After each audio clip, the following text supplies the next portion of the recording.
Assalamu alaikum. Inshallah, we're going to get started. I wanted to thank the Beacon Foundation for setting up the program tonight. We have a panel, and the moderator is going to be Brother Ayub. So I'm going to let Brother Ayub introduce the panel and get things started.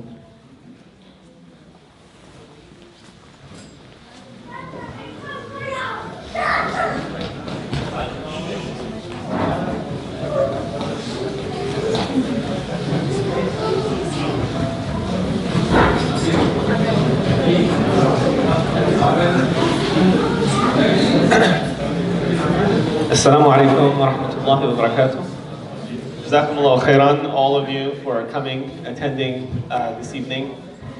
Alhamdulillah, it's good to be back here at IEGD. I remember coming here regularly on Fridays to study with my teacher, Mufti Rabbani. And alhamdulillah, that was some of the best days of my life. Alhamdulillah. So, mashallah, you are all very fortunate to have a scholar. And I wanted to thank Shaykh Walead and Sister Muna for coming today to talk about a very important issue that faces our community and is something that we have to be aware of and we have to be engaged in the larger American community, American context. So the format is basically going to be a short presentation by both of the speakers and then some questions. I'm going to pose some questions, and then in the end, inshallah, we'll open it up to the floor. And those who want to ask some questions, inshallah, we will do that. So without further ado, I will hand the speaker over, the mic over to Shaykh Walead, and then Sister Muna, and then we will go from there.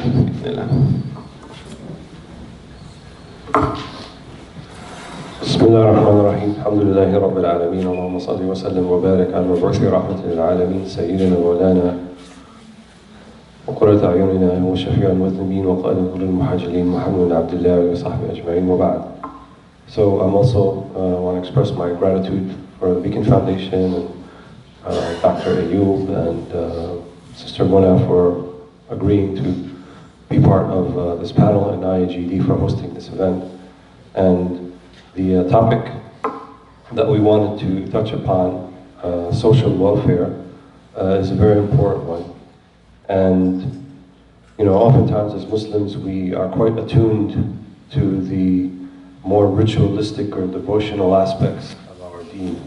So in terms of the Ramadan and praying and zakat and hajj and so forth.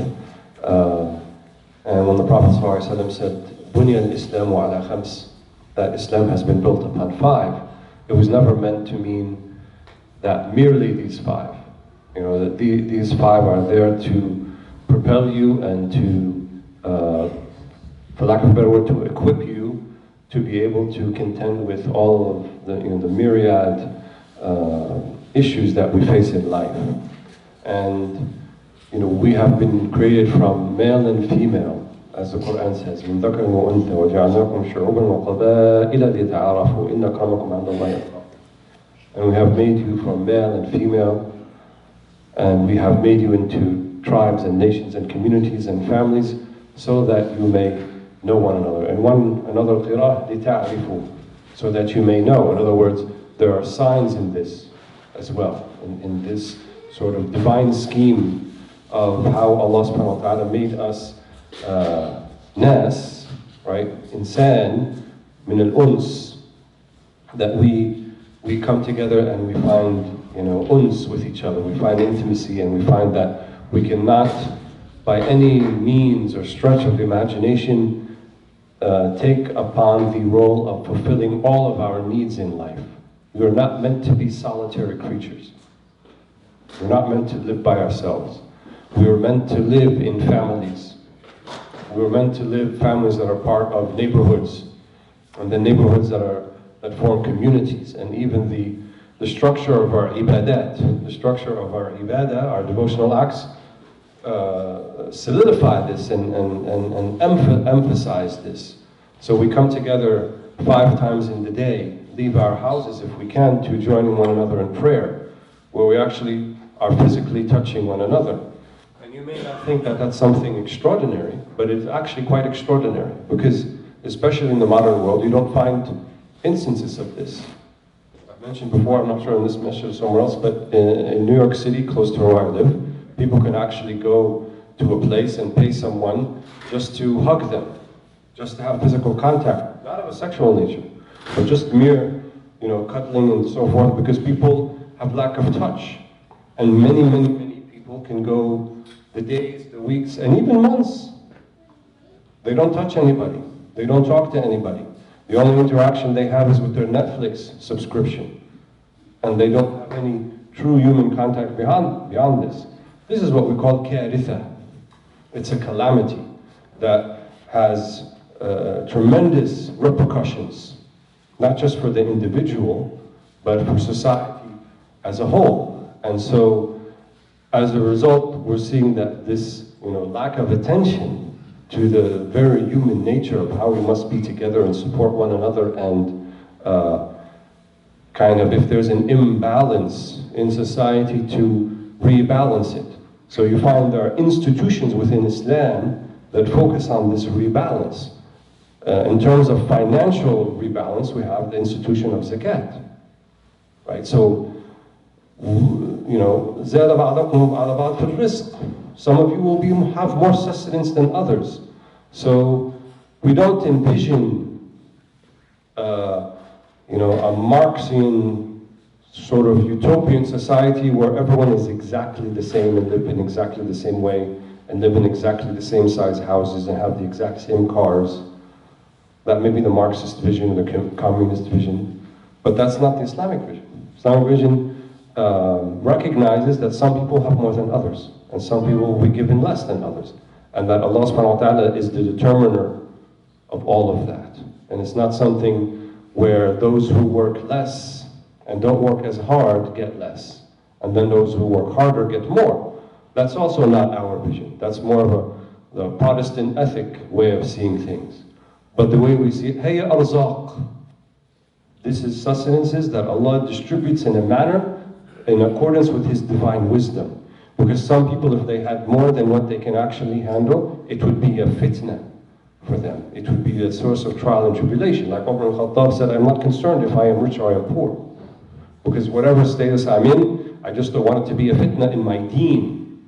I don't want it to be a trial and tribulation in how I practice my deen and my relationship with Allah subhanahu wa ta'ala. So there is an acknowledgement we're going to be different and everyone's going to have different means, but there's also an acknowledgement that those who have been given more have an added responsibility of taking care of those who have been given less.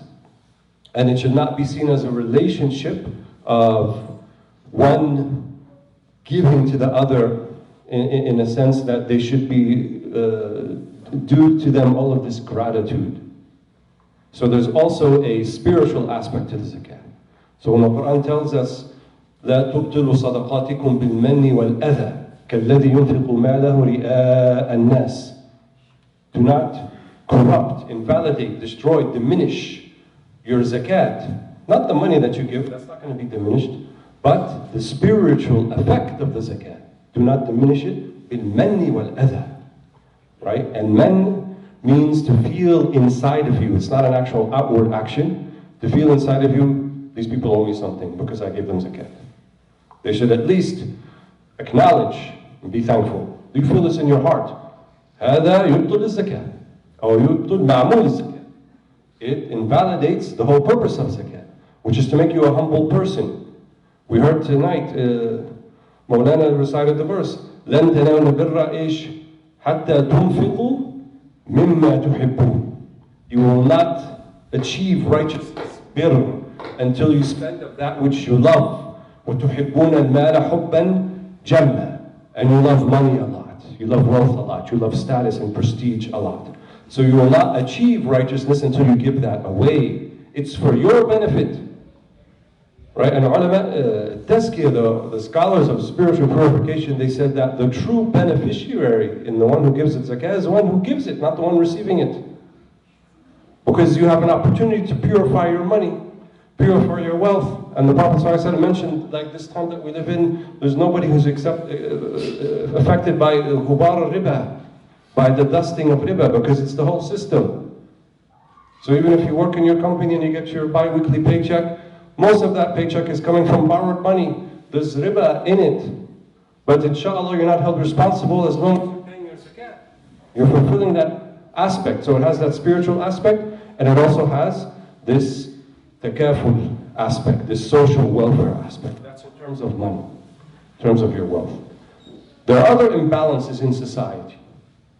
So arzaq is not limited to just financial resources. It's other resources as well. Some people have loving and caring families that they're born into, and they maintain that loving and caring family, and some people do not. And amongst those people who did not find that initially was our very own Prophet sallallahu alaihi wasallam. He was a yatim. أَلَمْ يَجِدْكَ يَتِيمًا فَآوَى. Did he not find you an orphan? فَآوَى. الْمَأْوَى. He gave you a home. Because that's what the yatim wants. He wants ma'wa. He wants the things that everybody else wants. A home to live, to thrive. Right now we're at the level of survive, not even thrive.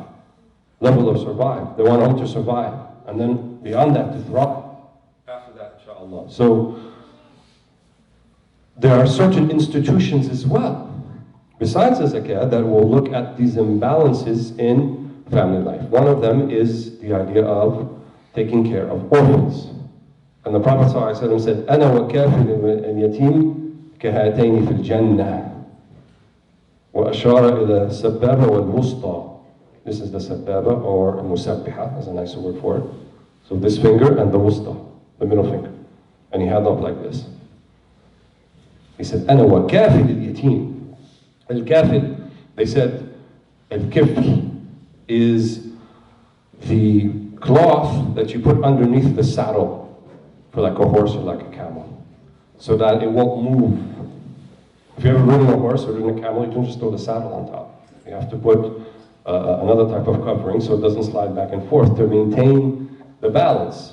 So on the verse in Quran, kiflayn min rahmatihi, two balances from his rahmah. So it's as if the meaning of kafir or kafir, al-yatim, is the one who restores balance to the life of the orphan, because there's an imbalance, because either they're missing one parent, or both parents. And so there's an imbalance there. And we said in the very beginning that we were created from male and female. So each one has a role to play.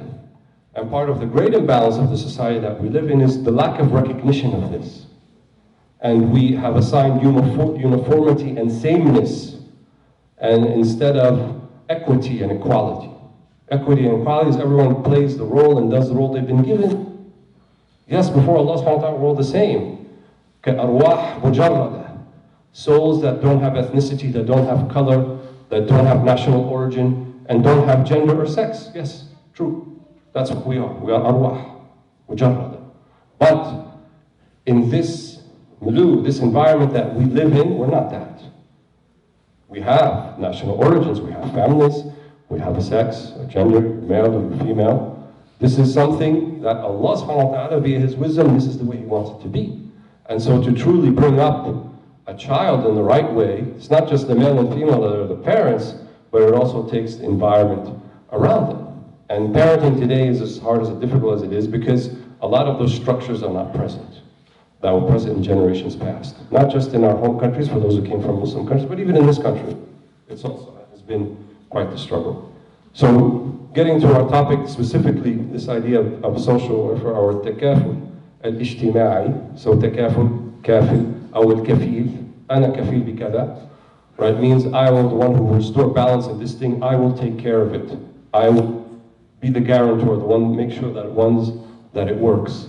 So we have an institution, right, of taking care of orphans. Is it via orphanages? No, not necessarily. the Prophet ﷺ said, "Ana wa kafil al-yatim," me and the one who takes care of the orphan. So it can be via many different institutions. And amongst those is to work with the ones that are available to you. And I had a conversation in the car with our sister Mona, who works in this field and she'll give you much more details about this. But one of the things that can be done is for Muslim families to become more involved in taking care of orphans. And this has already an institution in this country called foster care.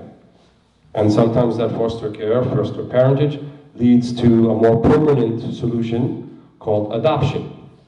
And we mentioned that the word adoption does not have a literal sort of correspondence to the word tabanni in Arabic. Because we know that tabanni, based from the Islamic tradition, is something that is not really allowed. And tabanni in that sense means to take someone in and make them your own by passing your lineage to them. No, everyone has a mother and father, and everyone has the lineage of the mother and father, even if they are in the care of somebody else. Whether that care of somebody else is someone related to them or not related to them.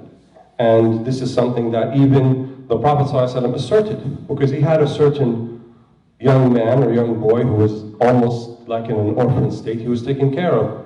And at the time his name was Zayd, and he was known as Zayd ibn Muhammad. But then later on, the Prophet ﷺ referred to him as Zayd ibn Haritha after Islam, because Haritha was his father. And he was given the choice to go back to his father and stay with the Prophet ﷺ. He chose to stay with the Prophet ﷺ, who would not. So the Prophet ﷺ had him in his household. He was a member of his household. You can even make the argument that his younger cousin, Ali ibn Abi Talib, was also someone in the care, in the household, or almost like adopted by the Prophet ﷺ, because he lived also in the household of the Prophet ﷺ as a young boy. So there were people living in the household of the Prophet ﷺ who were not necessarily his own sons, like in the case of Ali ibn Abi Talib, or not even related to him, like in the case of Zayd ibn Haritha. But nonetheless, there was this social welfare, takaful ijtima'i, there was tadamun, there was people taking care of one another. And so one of the things that we wanted to stress tonight is the importance of looking at the options available to us and recognize the responsibility that we have upon us to care for, as Mona will explain to you, the many young Muslim children who are facing this type of situation. And so I just wanted to give kind of a brief introduction. I don't want to take too much time, so I'm going to stop here, inshallah, and I'll leave it to Mona to take it from here, inshallah.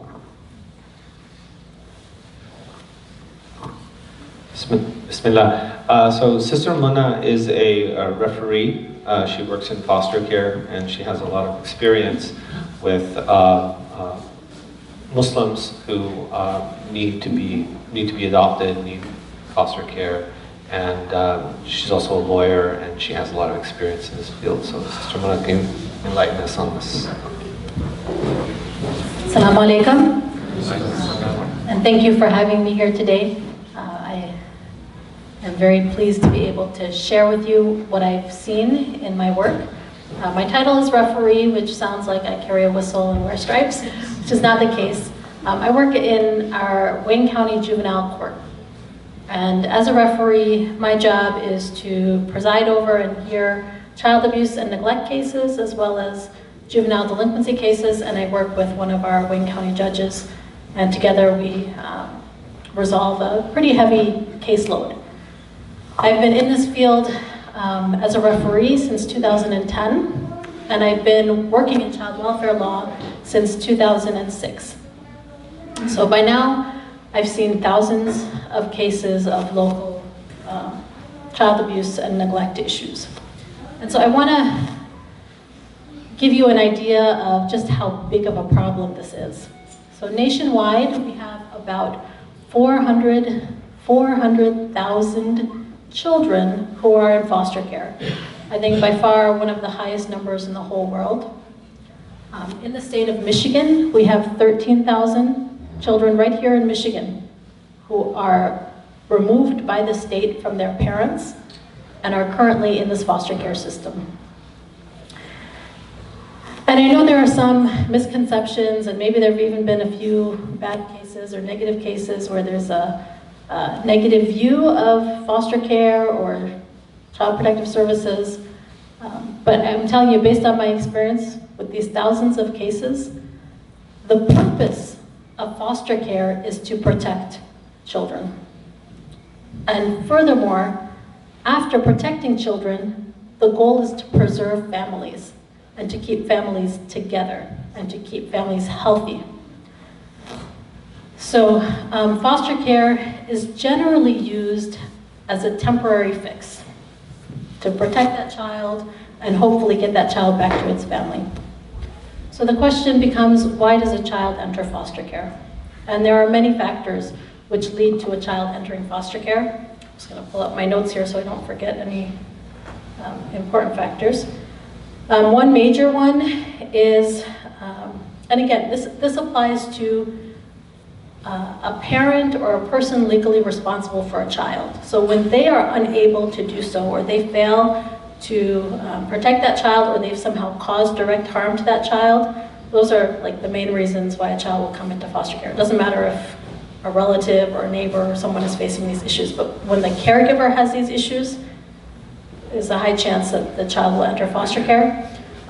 So some of those issues are substance abuse, and in fact, substance abuse touches on 80% of the cases involving kids in foster care. So it's involved in a lot of cases. Sometimes there's unaddressed or out of control mental health issues. So schizophrenic people can be excellent parents if they're getting the right treatment and managing their mental illness. But when someone is not, they can be very dangerous to a child. That's just one example. Homelessness, which is not a very common factor for a child to enter foster care, because that's usually the type of issue that can be fixed relatively simply. But usually when it's combined with other factors like substance abuse or a mental health issue, that's a contributing factor. Physical abuse, that's a pretty big one. The law does allow you to use corporal punishment. So there's a difference between punishment and abuse. And I won't get into too much detail about what that difference is. But for a kid to come into foster care because of physical abuse, it's usually pretty bad, like broken bones and like very severe physical abuse. Domestic violence, and it's, I think, an underrated problem. I see kids who've been exposed to domestic violence in their childhood. It is extremely, extremely damaging to that child. You know, there's a saying that children learn through their eyes, not through their ears. And when they're exposed to chronic and severe domestic violence in the home, it is extremely damaging to children, and that could be a reason why they come into foster care. Sexual abuse happens more commonly than you think. And all of these include that the parent or guardian caused it, or that they knew or should have known and they failed to protect that child. So every parent has 100% responsibility to protect their children. So if you are knowingly giving your child to someone who you know is a sexual predator, you're failing to protect your child. And then it could be a more simple issue like the parents are deceased and there's no one who stepped up to take guardianship of that child. So I want to point out that I have seen each and every one of these issues in the Muslim community. We are not immune to any of these problems. We live in this society and in this community, and we have all of the same issues that these children have. A child can enter foster care from newborn. There are many kids who go from the hospital right into foster care, usually when there's a long history, or that child may have been born drug addicted. They can enter foster care any time up until the age of 18, and once in foster care, they can stay in foster care until the age of 21. All types of different backgrounds, every race, every religion, every socioeconomic status. Rich kids, or kids from rich families, they enter foster care. More often than not, we see poorer families with children entering foster care, but there's no immunity to having these kinds of problems. In almost all cases where children do enter foster care, there is a significant level of trauma involved for that child. So all of those factors that I listed off, that child has been exposed to that. And then there's also, and you can imagine, just the trauma of being separated from your family, which in and of itself is a trauma. Again, nobody chooses to be in foster care. If you were born to healthy, loving, nurturing parents, that is probably one of the biggest blessings on the face of this earth. Alhamdulillah. But you didn't earn it. That's a blessing from Allah. And these children who don't have it, it's not their fault. And they deserve, just like anyone else, to have that safe, nurturing, and loving environment to grow up in. I know when our community hears about children in need, we want to help, because that's the nature of our Muslim community. The problem is we just want to give money. And this isn't necessarily the kind of problem that you can fix with money. Sure, there's needs for money. There's a Muslim Foster Care Association. Rania Shabib and Samina Zuhur head that up. And they help support Muslim foster parents. They help support Muslim children who are in foster care. They give them gifts on Eid. So you can give some money to help their organization. But the main thing that these children need is they need a safe space and they need nurturing. So they need, if you have the ability to open your home and get a foster care license, to do so. And like I said, 13,000 kids right in the state of Michigan. 1/4 of those kids are in Southeast Michigan.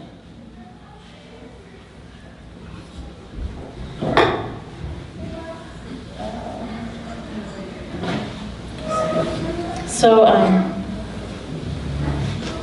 the question of why us, I'm going to let Shaykh Walead, he touched on it, and I'm going to let him finish answering that question of why our community should be, in my opinion, the leaders when it comes to caring for foster children.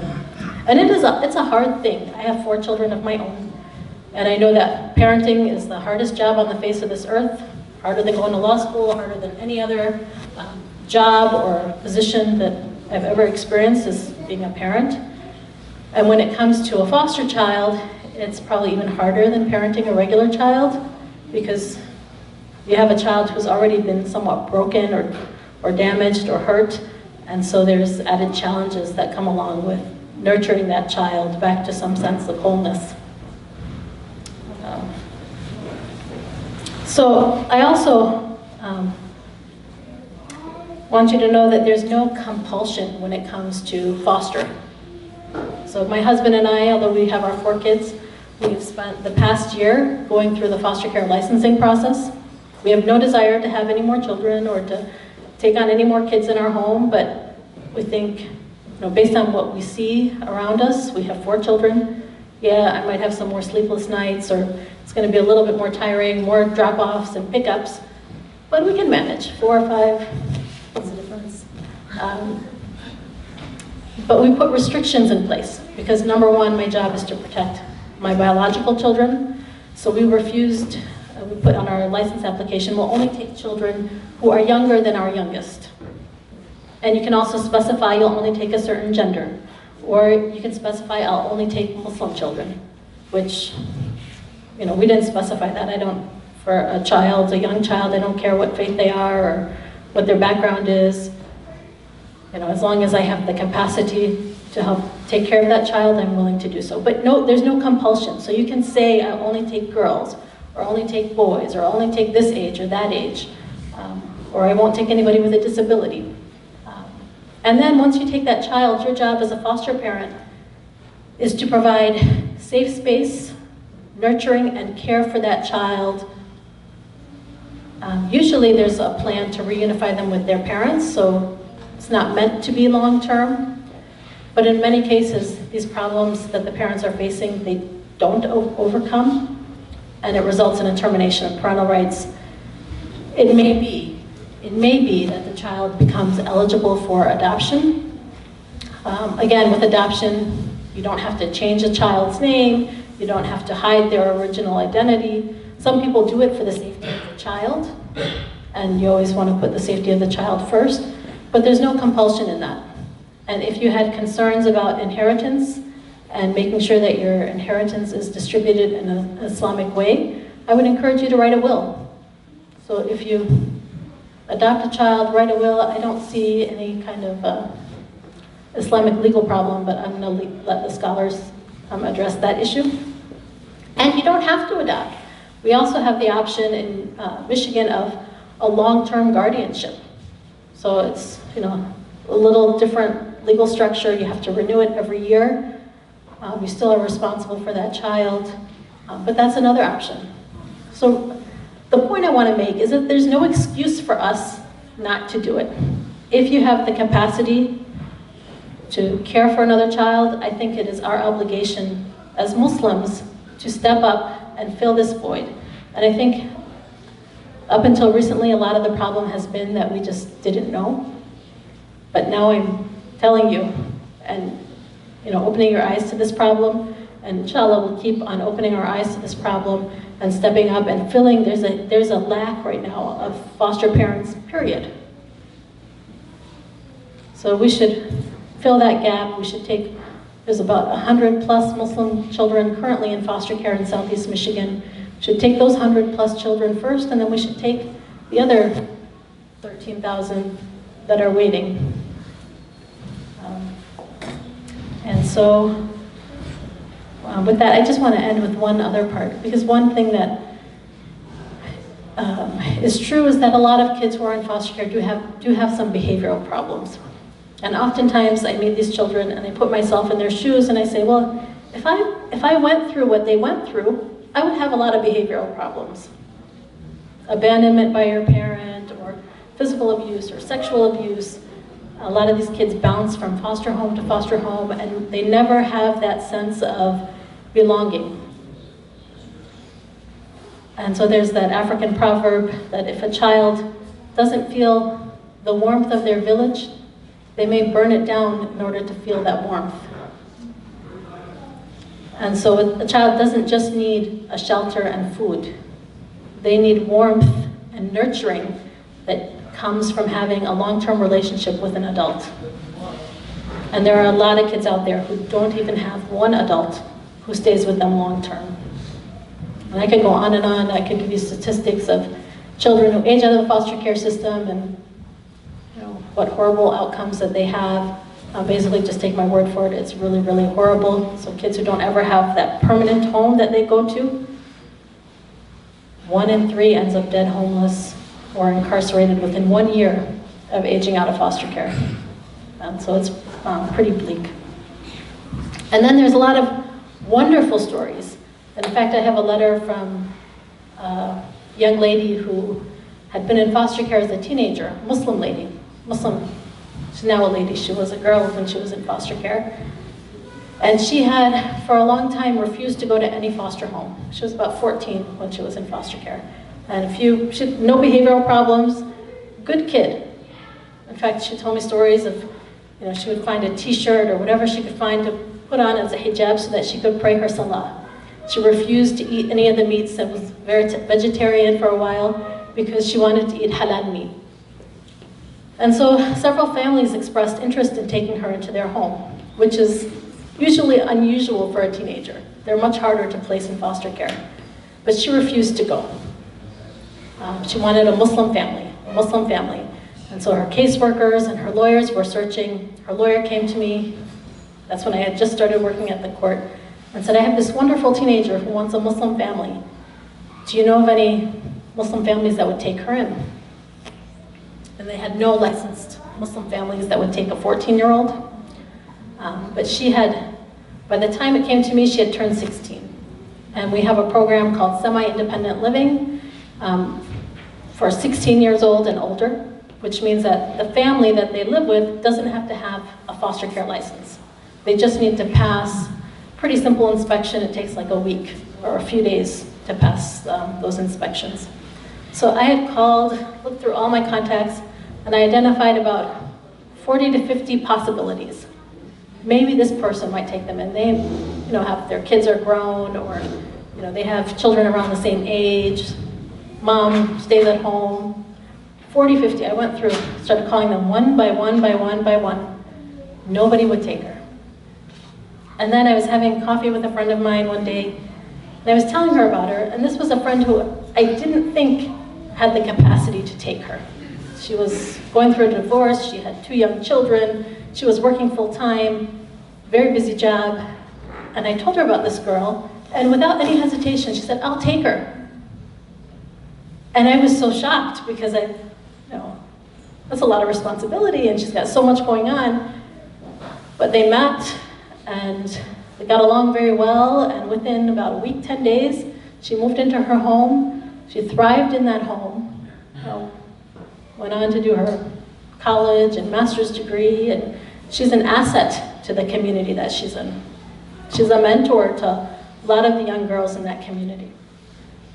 And it was, subhanAllah, somebody just had to open their heart and open their home, and this person was saved. She said, if I didn't go to a Muslim family, I don't know if I would be Muslim today. Because at some point, we all have a breaking point. And so, with that, I'll end and hope that, inshallah, Allah gives us the strength and the wisdom to meet the needs of all of these children, to open our homes, if we're able to do so, and to guide us through this process. It is a very difficult process. I actually recommend people do it in groups. So if you can find a couple of families to do it with you, I think you'll be able to support each other more than doing it on your own. So I would encourage you to do so. Sister Mona.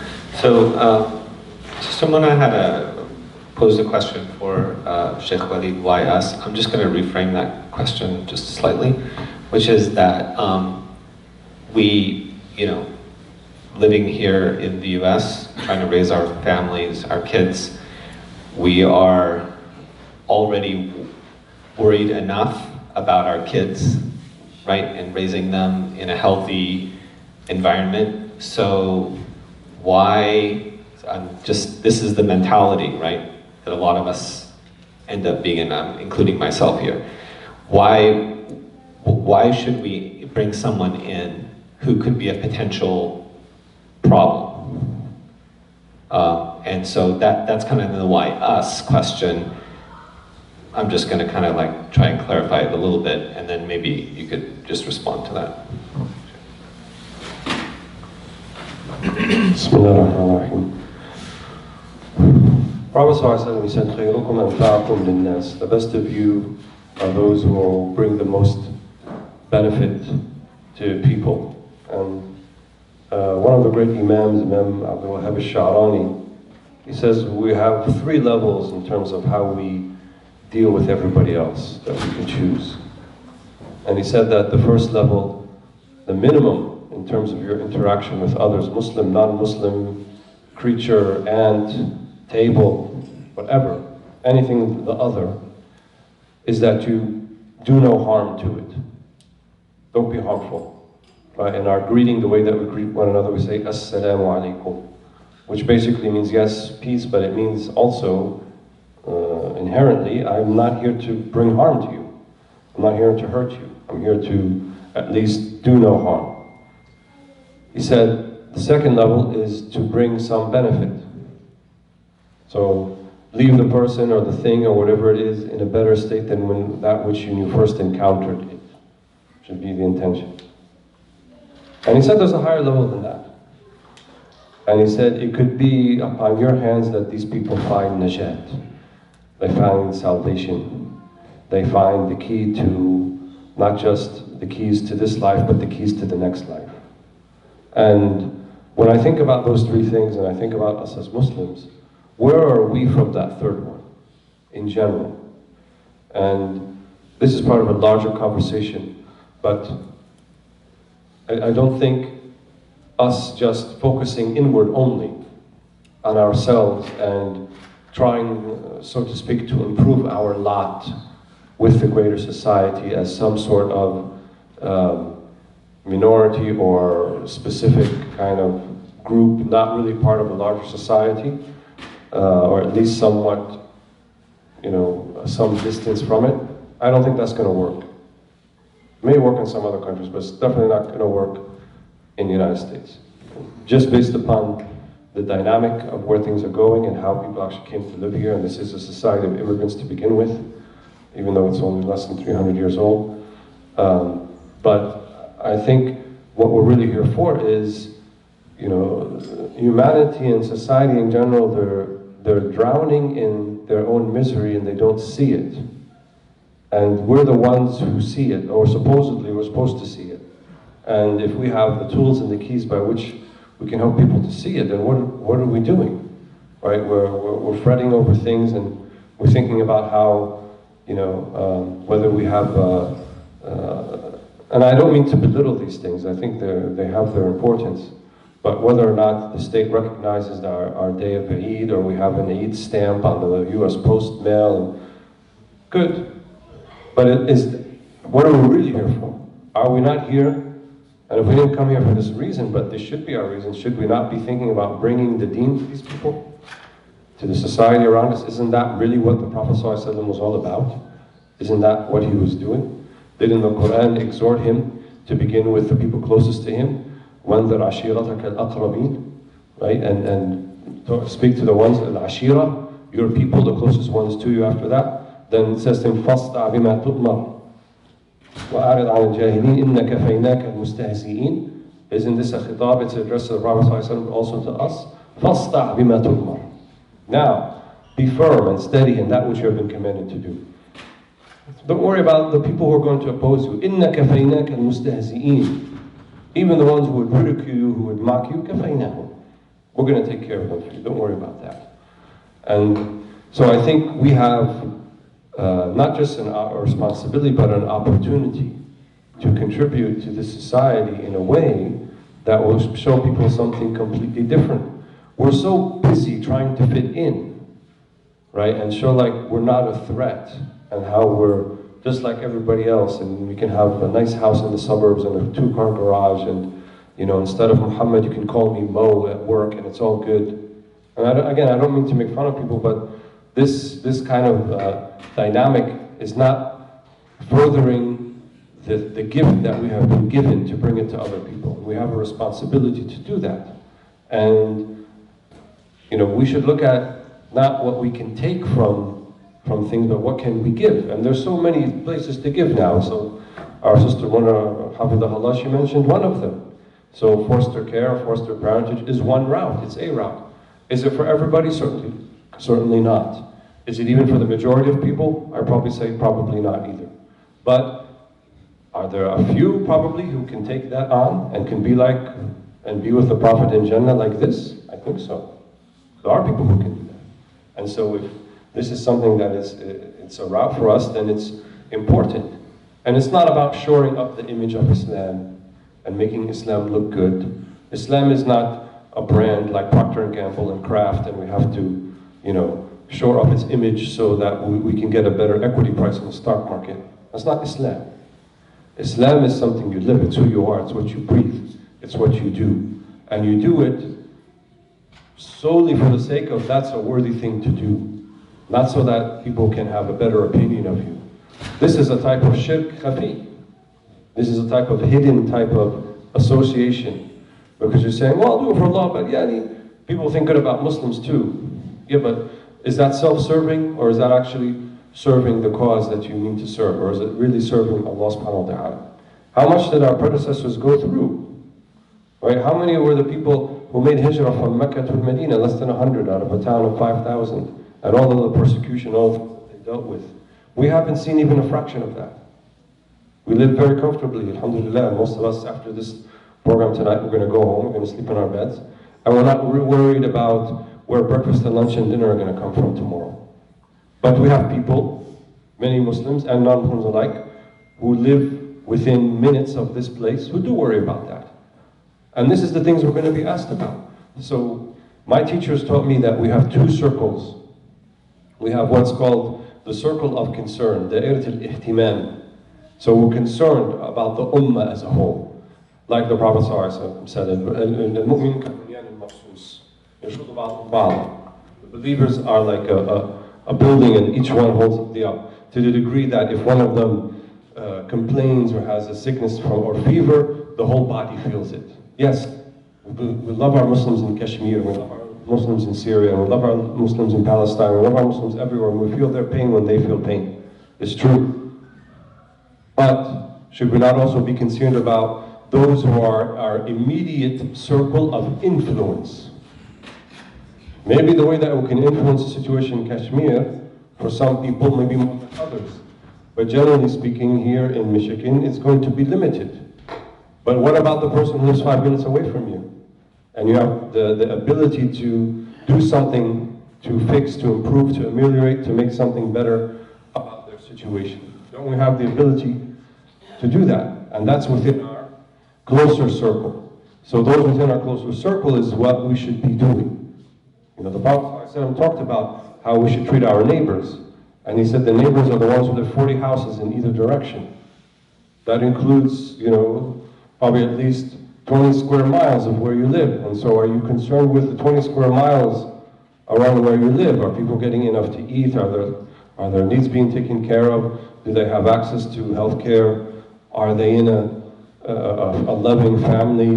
Do their children thrive in that household? These should be things where we could be leaders on these issues, because there's not too many people knocking down those doors. People are knocking down the doors of power and influence and politics and fundraising and elected officialism. Good. But what about these doors? What about these doors that are the doors to Allah, and they're the doors to paradise? The true doors, in my estimation, of helping people who are closest to you. And I think this issue that we're talking about, like I said, it's not for everybody, but I think certain people, maybe a childless couple, as we were talking about in the car, people who want to have children, they don't have children, or their children are older, they have left, and they have this wealth of experience and knowledge and nurturing that they're just waiting to give. We live in a throwaway society, a disposable society. So as soon as you reach a certain age, or as soon as you are no longer an effective worker to society, then you are considered a burden upon society. And very little value is given to the wealth of experience and knowledge, the non-tangible things that cannot be translated into 401ks and money. But they can be translated, they can be extrapolated, they can be used for the myriad of problems and issues that are facing all of us. Isn't this a place where we can give? Isn't this a place where we can have an influence and have an effect?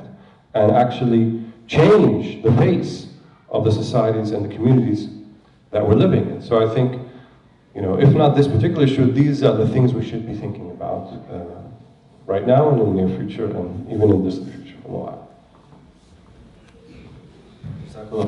Shaykh Walead. This question is for Sister Mona. You mentioned a woman that you had met that you didn't think was ready to take on this task. But then there are many people that you have met who have taken on the task. How does a person know when they're going to be ready, when they would be ready? I mean, what do you have some advice about how someone could maybe navigate that? So there are not a lot of criteria or requirements for being a foster parent. You have to be an adult, which means over the age of 18. You can be married, you can be single, you can be a homeowner, or you can be someone who rents a home. You need to be financially sound. I think the most, can you hear me? Okay. I think the most important factor that makes for an excellent foster parent is to have that love and nurturing, which is not one of the criteria that they check off as to whether or not you qualify for a foster parent. And so I think just to have that capacity to feel compassion for someone else and to not be too judgmental, to give that child some space to be able to learn, grow, recover from some of the traumas that they have experienced. So you can't be too uptight as a foster parent. I think if you just feel that you have that desire to give and to sacrifice from yourself, Because yeah, there's no accolades and no fame and no, I mean, it's like you're down there in the trenches doing the heavy lifting for helping this child recover. So I don't know that there's any particular time or space when you know what's going on. The problem is when our community knows, oh, there's this child in foster care from this Muslim family, and you know what, I would love to take that child in. You don't have time. You have to have your foster care license, and it's taken me, who I know a lot of these DHS officials, it's taken me, it's almost a year, 11 months, and I still haven't gotten the foster care license. So hopefully in the next couple of months, we've submitted everything. So you can't wait till there's a need. You have to, as a community, be prepared. So identify who in your community can be a good, foster families, and start the licensing process now, is my recommendation. I hope that answered the question. Yeah. So at this point, we'll open it up to the floor. Does anyone have any question for either of our speakers at this point?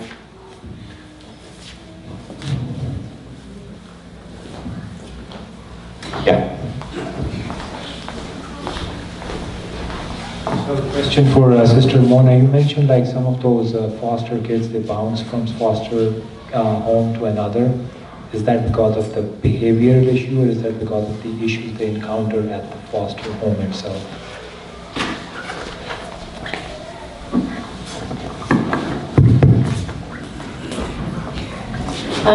That's a good question. Like I said, there's no compulsion in the fostering. So even if you were to have taken a child in, and then you realize this is more than you can handle or not a good fit for your family, you are allowed to request a removal of that child within 30 days. They call it a 30-day removal notice. And so that child, at your request as the foster parent, can be moved. Sometimes it could be that the state thinks they identified a better fit for the child, and so they move that child to where they think is a better fit. Sometimes a relative who they were not aware of, and I didn't mention this earlier, but the law does require the state to try to keep that child with family, and family doesn't have to be licensed. So if you're a relative within a certain degree, aunts, uncles, even cousins, grandparents, the state does require, so long as they're suitable and they're safe and good caretakers, no major red flags, the child should go with that relative. So it could be that a relative was identified and the child is moved, but a lot of times it is that the foster parent is not able to meet their behavioral or mental health needs.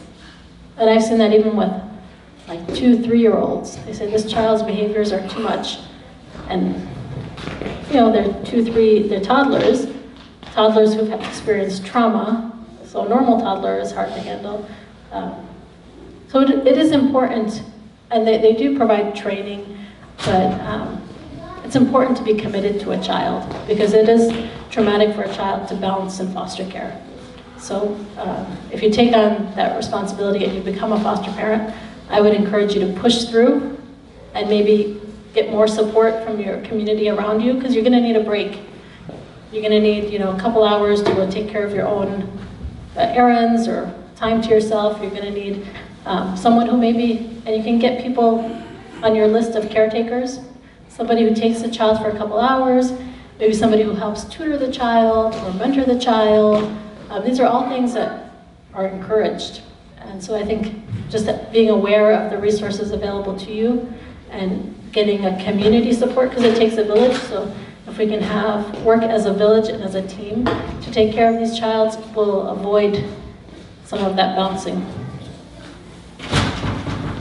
I think there was another question. Was there someone else out there had that? Yeah.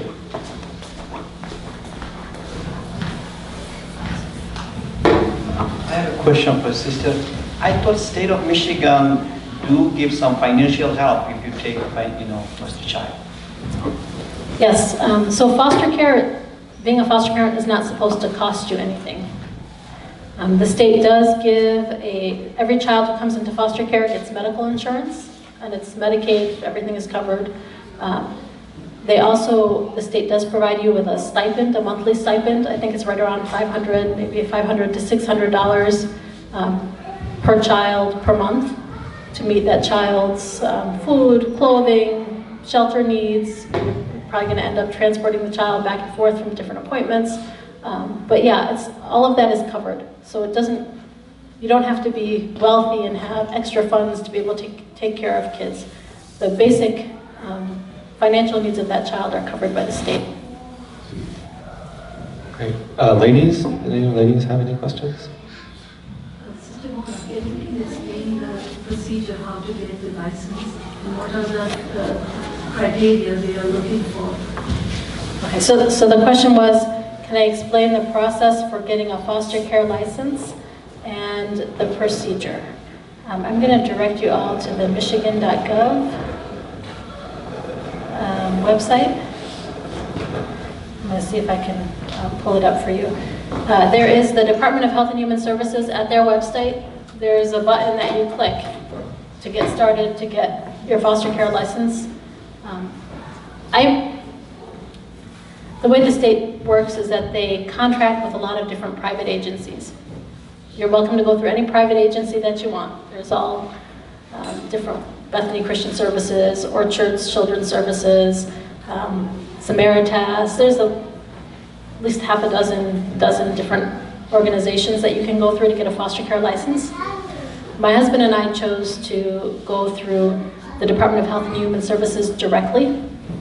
And the reason I chose to avoid any of the private agencies and go directly through the state is because when a child comes into foster care, they search for a home that matches that child's background. The child's supposed to be placed in a family-like setting that's most similar to the family that they're coming from. So once that child is matched with a private agency, generally that private agency tries to keep that child within their agency. And I didn't want to have that restriction.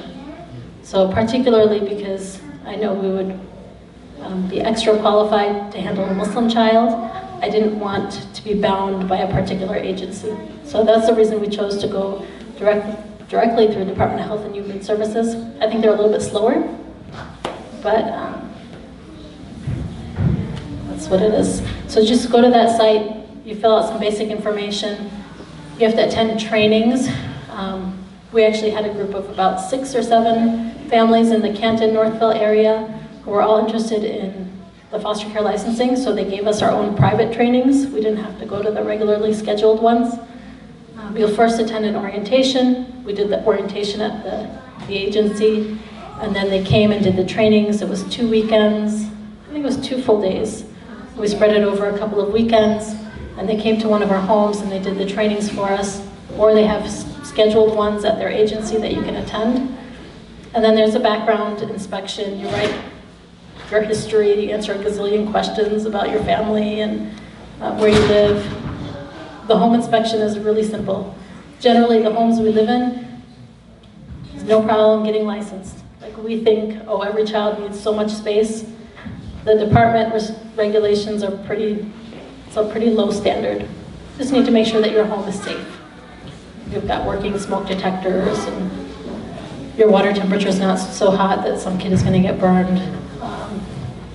And it's just a slow process. So if you're interested, I would encourage you to start soon. And if you can get a few friends to start with you, it gives you a little bit more of support, and maybe they could do a training for you in Troy if there's enough families. I have another question. Do you think it's a big responsibility to take care of someone's child?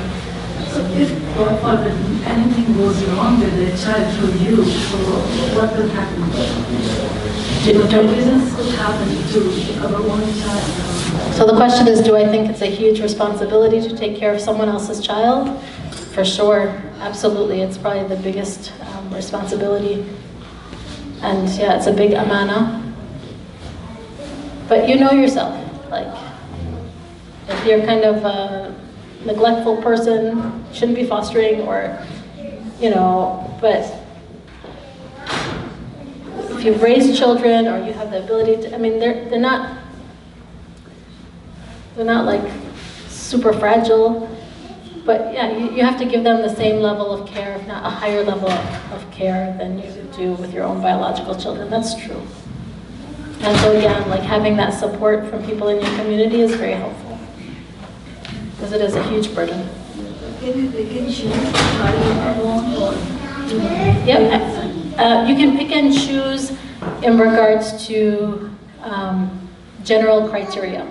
So I won't take a drug-addicted baby, or I, am only interested in this age group or this gender, or you can set restrictions. Great. So we'll just have one last question. I think it was from over here. I actually have two questions, and both are directed towards the sister. First one is, are the foster parents allowed to preach Islam to non-Islamic foster children, or is there a restriction? The second is, if foster parents are to move to a different state, do they have to go through the licensing process again, or is there a restriction to take foster children outside the state? Okay, so the question about religion. So there are many factors to consider: the age of the child, the parents' involvement, the religious background of the child.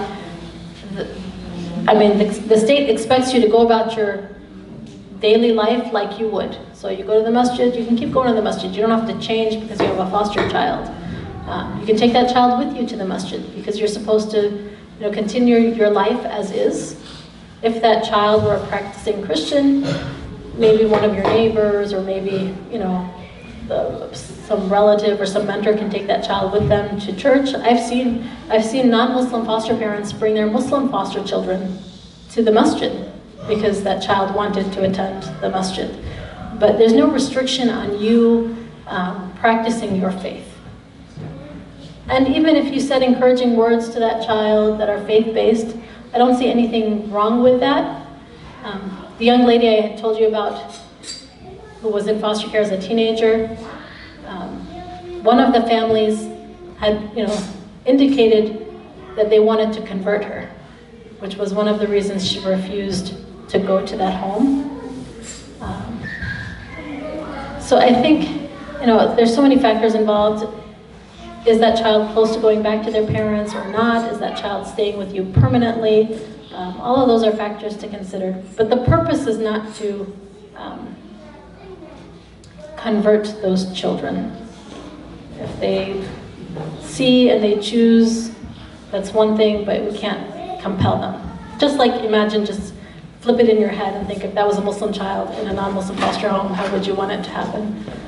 The question about moving out of state, so one factor to think about is that when you do have a foster child in your home, you can't travel out of state without permission. Internationally, also, you cannot travel without permission. So you would have to get permission of the court, so long as there's court supervision for that child, which just means you really need to plan ahead.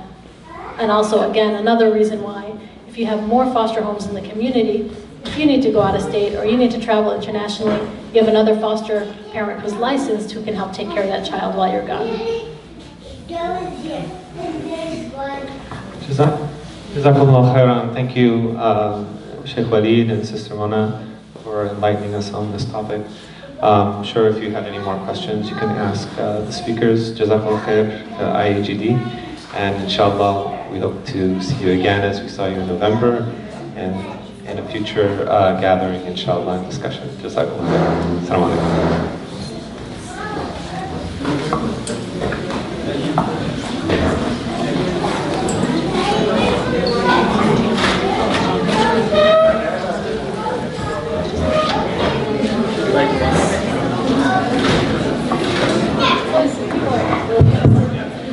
Assalamu alaikum. We just want to once again, on behalf of IGD, thank the Beacon Foundation, Shaykh Walead, for being here. Just want to remind everybody again one more time, tomorrow night we look forward to seeing you all here again, 8 p.m. There's going to be a special presentation from Dr. Munir Farid on the future of Islam in India, so look forward to seeing all of you here. Jazakallah.